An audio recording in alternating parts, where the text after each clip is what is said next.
As the Obama administration enters its final months in office, the president and his team have an opportunity to take meaningful action that advances the prospects for progress toward resolving the Israeli-Palestinian conflict.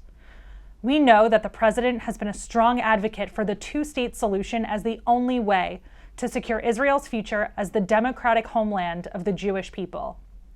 Unfortunately, over the past year, the situation on the ground has deteriorated, and the parties have moved farther away from meaningful progress toward a solution.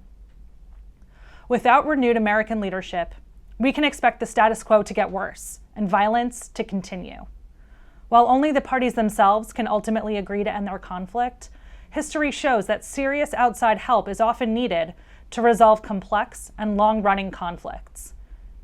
The president has a chance to leave behind a valuable legacy for his successor and lay a foundation for future negotiations. He has a crucial opportunity to move the ball forward and leave his successor with ample room to advance peace between Israelis and Palestinians.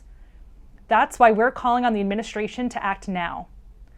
The president can take concrete steps, like putting greater weight behind the long-standing, bipartisan opposition to settlements, laying out a non-binding vision for a resolution to the conflict, and supporting groups on the ground working on building a better future for Israelis and Palestinians.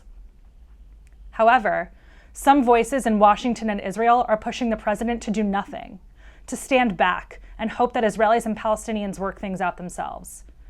Given the gaps between the two sides, we know that strategy is bound to fail. And in the interim, there would likely be more violence, pulling both sides further away from a solution. While they weigh their options, the White House will be looking to allies in Congress for support. It's our job to help make sure they answer the call. We know that the best way to demonstrate broad support for the president to take action is to tell our elected officials to send a message to the president that he has a mandate to act. One way to do that is by supporting a new resolution, HRES 686. It sends the message that the president should step forward in these next few months, not back. At J Street, we'll be doing everything we can to build support for this resolution and show the president that a great constituency of pro-Israel, pro-peace Americans want to see the U.S. lead. Look out for future videos in which we'll examine what those steps could look like and how they can make an impact.